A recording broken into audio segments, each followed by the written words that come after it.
Chapter 16. Suddenly everybody stirred, began talking, and pressed forward and then back, and between the two rows, which separated, the emperor entered to the sounds of music that had immediately struck up. Behind him walked his host and hostess. He walked in rapidly, bowing to right and left as if anxious to get the first moments of the reception over. The band played the polonaise in vogue at that time on account of the words that had been set to it, beginning Alexander.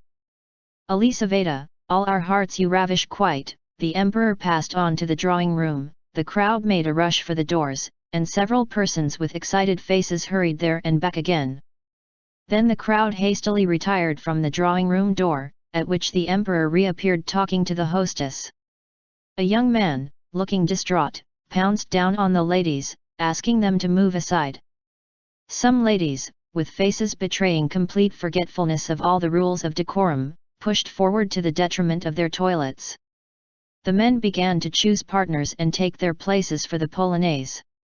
Everyone moved back, and the emperor came smiling out of the drawing room leading his hostess by the hand but not keeping time to the music. The host followed with Marya Antonovna Narishkina. Then came ambassadors, ministers, and various generals, whom Peronskaya diligently named. More than half the ladies already had partners and were taking up, or preparing to take up, their positions for the polonaise. Natasha felt that she would be left with her mother and Sonia among a minority of women who crowded near the wall, not having been invited to dance. She stood with her slender arms hanging down, her scarcely defined bosom rising and falling regularly, and with bated breath and glittering, frightened eyes gazed straight before her, evidently prepared for the height of joy or misery. She was not concerned about the emperor or any of those great people whom Peronskaya was pointing out. She had but one thought. Is it possible no one will ask me, that I shall not be among the first to dance? Is it possible that not one of all these men will notice me? They do not even seem to see me, or if they do they look as if they were saying, "Ah, she's not the one I'm after, so it's not worth looking at her." No, it's impossible, she thought. They must know how I long to dance, how splendidly I dance, and how they would enjoy dancing with me. The strains of the polonaise, which had continued for a considerable time, had begun to sound like a sad reminiscence to Natasha's ears. She wanted to cry. Peronskaya had left them. The count was at the other end of the room. She and the countess and Sonia were standing by themselves as in the depths of a forest amid that crowd of strangers, with no one interested in them and not wanted by anyone. Prince Andrew with a lady passed by, evidently not recognizing them. The handsome Anatole was smilingly talking to a partner on his arm and looked at Natasha as one looks at a wall. Boris passed them twice and each time turned away. Berg and his wife, who were not dancing, came up to them.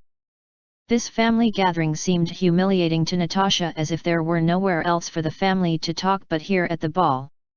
She did not listen to or look at Vera, who was telling her something about her own green dress. At last the emperor stopped beside his last partner. He had danced with three.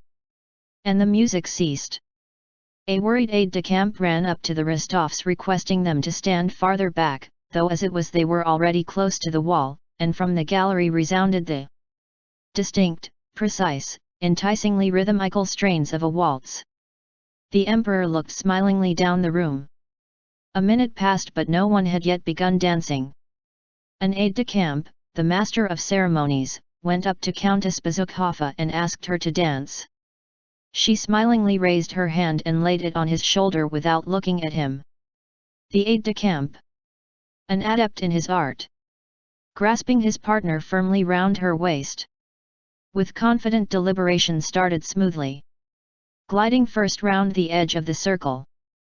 Then at the corner of the room he caught Helene's left hand and turned her. The only sound audible, apart from the ever-quickening music, being the rhythmic click of the spurs on his rapid, agile feet, while at every third beat his partner's velvet dress spread out and seemed to flash as she whirled round.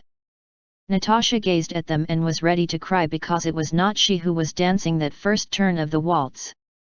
Prince Andrew, in the white uniform of a cavalry colonel, wearing stockings and dancing shoes, stood looking animated and bright in the front row of the circle not far from the Rostovs. Baron Furhoff was talking to him about the first sitting of the Council of State to be held next day.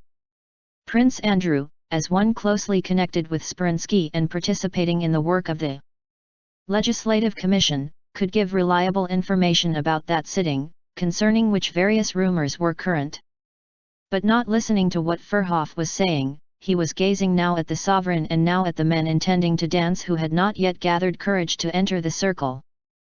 Prince Andrew was watching these men abashed by the emperor's presence, and the women who were breathlessly longing to be asked to dance. Pierre came up to him and caught him by the arm. "You always dance. I have a protégée, the young Rostova, here. Ask her," he said. "Where is she?" asked Bolkonsky. "Excuse me," he added, turning to the Baron, "we will finish this conversation elsewhere. At a ball one must dance." He stepped forward in the direction Pierre indicated. The despairing, dejected expression of Natasha's face caught his eye. He recognized her, guessed her feelings, saw that it was her debut, remembered her conversation at the window, and with an expression of pleasure on his face approached Countess Rostova. "Allow me to introduce you to my daughter," said the Countess, with heightened color. "I have the pleasure of being already acquainted."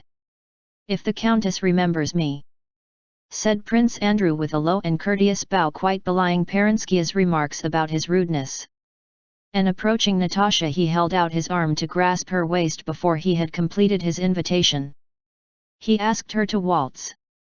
That tremulous expression on Natasha's face, prepared either for despair or rapture, suddenly brightened into a happy, grateful, childlike smile. "I have long been waiting for you," that frightened happy little girl seemed to say by the smile that replaced the threatened tears, as she raised her hand to Prince Andrew's shoulder. They were the second couple to enter the circle. Prince Andrew was one of the best dancers of his day and Natasha danced exquisitely.